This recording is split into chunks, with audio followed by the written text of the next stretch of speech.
SEAF Girl Lucy Liberty. A Helldivers 2 project. Written by Lumenaught. Narration created by the author. Prologue.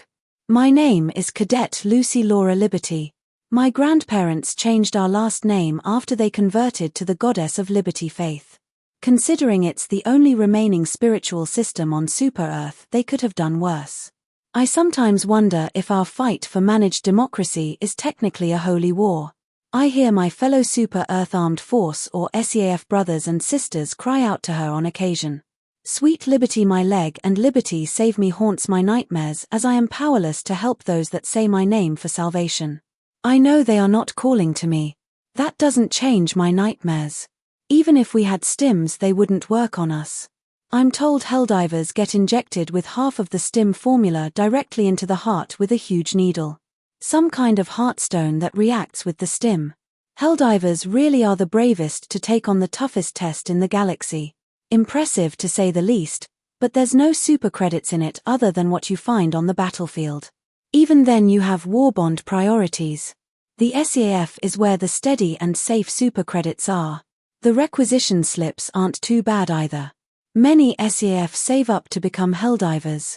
Sometimes it boggles my mind that due to the last 100 years of peace there are trillions of Helldivers in cryogenic stasis across the Federation's planets. That's not even addressing the currently active Helldivers or how each get 2,000 megatons worth of explosives at their disposal in close orbit. The will of democracy is incredible. Yet, I wonder why the Super Earth government copied so many systems of society from the old empire of feudal Japan. The Japanese economy of old Earth before the mid-19th century was based largely on rice. The standard unit of measure was the koku, the amount of rice needed to feed one person for 1 year. Farmers made their tax payments in rice, which was preserved and made its way into the coffers of the central government, where it could stay for decades. Similarly, samurai and vassals were annually paid a specified koku of rice. The Portuguese who came to Japan in the 1550s preferred gold to rice. The Ry, which was equal to 1 koku, was one of the chosen coins in foreign trade. The other gold coin being the koban, equal to 3 koku. You likely see where this is going. 1 year of physical requirements is equal to 1 requisition slip. 1 super credit is equal to 1 requisition slip. Even if the practice of the trade from one to the other isn't done by the government. The fact you can make over 10,000 requisition slips in a Helldiver mission and that it's over 1 million requisition slips to max out a Super Earth destroyer ship aside, of course. Last of course is honor, which is measured in medals.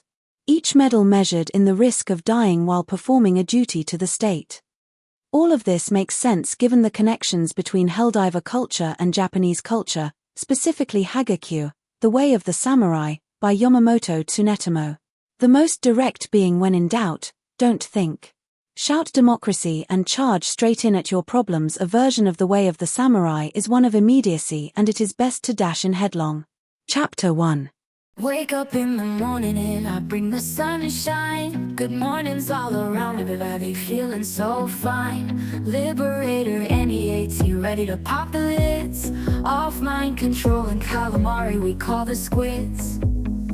Woke up with the light, got a smile so bright. Coffee in my cup and I'm feeling just right. Another day to rise, see some brighter in my eyes. Like the dawn breaking through, no clouds in the skies. Wake up in the morning and I bring the sunshine. Every step I'm taking feels like summertime. I'm a spark in the dark with a heart on the line. Starlight in the night, I bring the moonshine. I don't need no reason, I don't need no sign. Heart and liberator beating bullets ready to shine. Galaxy waiting for me and I'm gonna show. I bring the light and liberty wherever I go.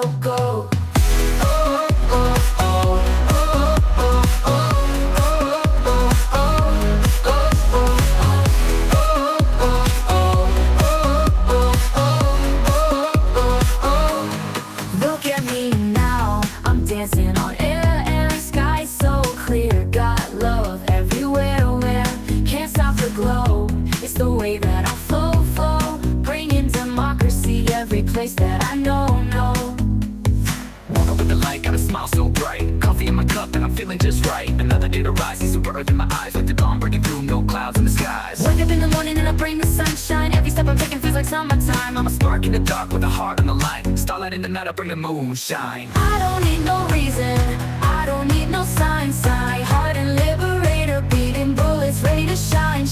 Galaxy waiting for me and I'm gonna show. I bring the light of liberty wherever I go.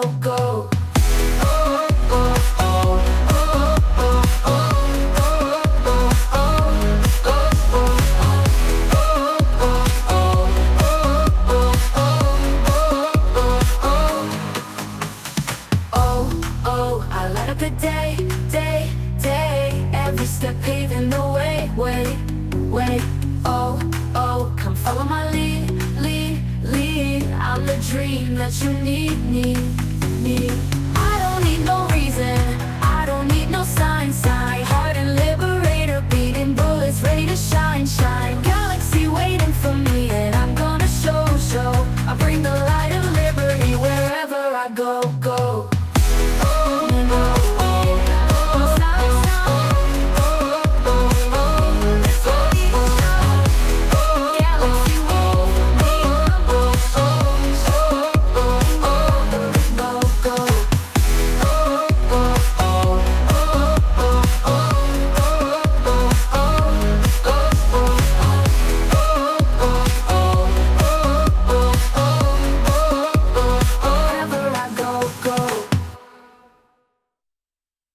The latest and my new favorite song from the Democracy Debutantes and Cavaliers plays over my comms. I may have hooked my personal Patriot player into my Freedom Wave frequency today. Just wanted to give my morning a little bit of extra spring in my step out of bed. Today is my big 19th birthday. Last year as a teenager. Going to live my best birthday today. Full on ammo. Liberator and team ready. Doesn't matter that the Illuminate are invading Super Earth. Doesn't matter that they have taken 5 of your 7 mega cities down. This is Prosperity City. Home to the Democratic Council, our proud capital is a beacon of progress, productivity, and patriotism. This is my home and I'm giving my birthday gift to the Federation of Super Earth. My gift is to defeat the Illuminate. It's not my first day on the job. Only the second. But I know one bullet to a voteless head will kill them, and knowing bullets kill bad guys is all I need to know. Other than my team, of course. First is our leader, Master Sergeant Fred Freedom. He's so shy, but he puts up a gruff front. He saves our one-a-day EAT for flesh mobs. He saves his voice to tell us to aim for heads. Then there is Sergeant Dominic Democracy the 7th. He's seen the most action, we're so lucky to have his expertise. Lastly is Corporal Victor Voting. He needs a shower. It's not that he doesn't want one, we just never get the chance to get him one. Oh yeah, and he's a really good shot. Anywho. Another glorious day. The kind of day where the stars shine a little brighter, the laser cannons sing a little louder, and the alien squids are just begging to be liberated from their evil reign. We were on a routine patrol when the comms crackled with the most wonderful news. A full-scale invasion of Squid 7 class destroyers was underway near our mega city. Right where we were. What luck. Master Sergeant Freedom gave us the signal to load up, and then drop out of the Pelican. Fred's a man of few words, but every one of them is a testament to the core principles of our great federation. He just looked at us, gave a firm nod, and said, "Fight for freedom." That's all we needed. Sergeant Democracy was our tactical genius. As the dropship doors hissed open, he didn't just give orders, he opened the floor. "All right, team," he shouted over the roar of the engines. "What's the best approach to that central squid shooter? Flank left? Right? Or a direct, frontal assault?" Corporal Voting raised his hand immediately. "A vote for a left flanking maneuver, Sergeant. Let's hit 'em where they're not looking." We all raised our hands. A direct, democratic vote in the heart of combat. It just felt right. We double-timed out, our Pelican leaving trails of pure starlight. The voteless were a sight to behold, all slimy, purple iridescent tentacles and eyes that glowed with a malevolent white light. They bleed streams of corrosive ink, but we weaved through it all, a ballet of freedom and firepower. I took a moment to admire the sheer chaos. It was beautiful. Dominic Democracy's plan worked flawlessly. We flanked the largest squid, dodging its tentacled swipes, and Victor Voting was right there, directing fire with pinpoint accuracy, shouting direct hits on the second and fifth sucker. With every blast, the squid's slimy armor melted away, and it let out a shriek that sounded like 1,000 broken door hinges. Never thought I would be glad to hear nails on chalkboards. The battle ended in a flash of light as Master Sergeant Fred Freedom delivered the final, decisive blow. He charged the lead squid, a beacon of pure patriotism, and with a resounding cry of "For Liberty," he sent a grenade blast right through its head. The massive squid exploded into a shower of sparkly, purple goo. A true victory for democracy. We walked to the wreckage of the playground, our chests swelling with pride. What a day! It just goes to show you that with a little teamwork, a lot of optimism, and an unwavering belief in freedom, democracy, liberty, patriotism and voting, anything is possible. Another day, another victory. After, we provided support to the Helldivers as they unlocked the playground's orbital cannon with high spirits. The universe seemed a little more free, a little more orderly, and a lot less purple and gooey after the cannon shot down the mothership. As we were walking back to base, I found a data chip listed as history. Then I made the mistake of reading it. Epilogue. I, Lucy Laura Liberty, am a super Earth traitor, because knowing the truth is treason and telling the truth is treason. If you don't want to be guilty of treason, stop reading or listening to this document. Super Earth survives on lies, and you won't survive if you know the truth. It starts with small things like numbers. Like the average age of a Super Earth Class A citizen that comes to our homeworld. Everyone that is invited to immigrate has to have their Class A citizenship before the age of 40. This also applies to their spouse if they are married, regardless of gender. That's when you realize the first bit of truth. The number of people that find their spouse on the job is staggering. At first you think it's because they work together for years. Until you figure out that the voting form you fill out doubles as a psychological profile for both finding current and future dissidents and compatible partners. Numbers such as there are 66 trillion humans in the Federation. But the only planet with a declining population is Super Earth. Numbers let you learn that Super Earth is a retirement planet. You note that elder care is the top job for people born on Super Earth, because it's the most common job that lets you stay on Super Earth. That every single person on Super Earth can only have one child. Numbers like 50%. That's how many people born on Super Earth stay on Super Earth. The other half amazingly get spacefaring jobs that rarely let them come back, if ever. This advertises the utopia of Super Earth being real to every world. The Super Earth Defense Force is a prime example of this, regardless of what planet you come from. Zero population growth turns Super Earth into a reward. If no one ever gets rewarded, then the system breaks down. Congratulations, you are now a traitor. That's all it took. Knowing how the system works. Now you could think of a way to disrupt the system. Any potential threat to Super Earth is a threat to Super Earth. Anything or anyone that threatens Super Earth gets a visit from a ministry, the Defense Force or a Helldiver. Treason is only punishable by death. So join the Helldivers where your death will be worth something more than your biomass. If the government finds out you know the truth, then they just notify your democracy officer to keep an eye on you and won't let you return to civilian life. Now I ask you if what you just learned was worth your life. Because managed democracy says it is. You think I jest. That you don't know how to disrupt the system.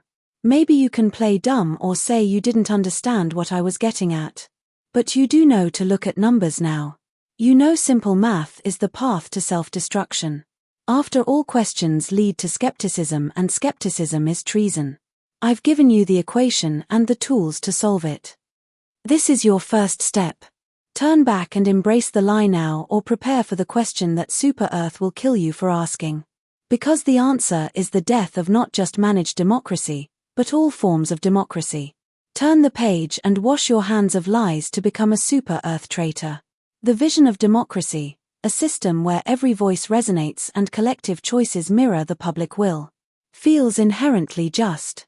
However, What if mathematics reveals a surprising and unsettling truth to a question? Is any form of democracy even possible? This very question has ended the lives of researchers. The 4 reasons behind this apparent paradox and its significance for the fairness of our trusted system. The impossibility of a truly perfect democratic system was once articulated by economist Kenneth Arrow from the Earth of Old, whose groundbreaking work on this subject garnered him a Nobel Prize. His impossibility theorem, a cornerstone of social choice theory, conclusively shows that no voting mechanism can simultaneously uphold all the fairness principles we expect from democracy. These principles include 1. Equal importance of each individual vote. 2. Absence of a single vote dictator. 3. Independence of the final outcome from irrelevant options. 4. The victory of a unanimously preferred choice. Arrow's powerful principles demonstrate that these conditions inevitably clash under many circumstances and all forms of democracy. A problem that isn't merely theoretical but has tangible effects on the fairness of voting and elections. Funny how long ago logic that was once celebrated with the Nobel Prize will now earn you the death penalty. Now hold this truth to be self-evident, until the day we're going to save the universe with math. I go now to join the Helldivers, if I can survive the toughest training in the galaxy. Love is the cornerstone of who I am, and even if managed democracy doesn't love me, I still love managed democracy. This has been SEAF Girl, Lucy Liberty, a Helldivers 2 project. Written by Lumenaught. Narration created by the author. I do not hold or own any rights to the Helldivers franchise. This has been a non-profit creation. Please donate to the Arrowhead-approved Save the Children charity organization. The author hopes you have enjoyed this program.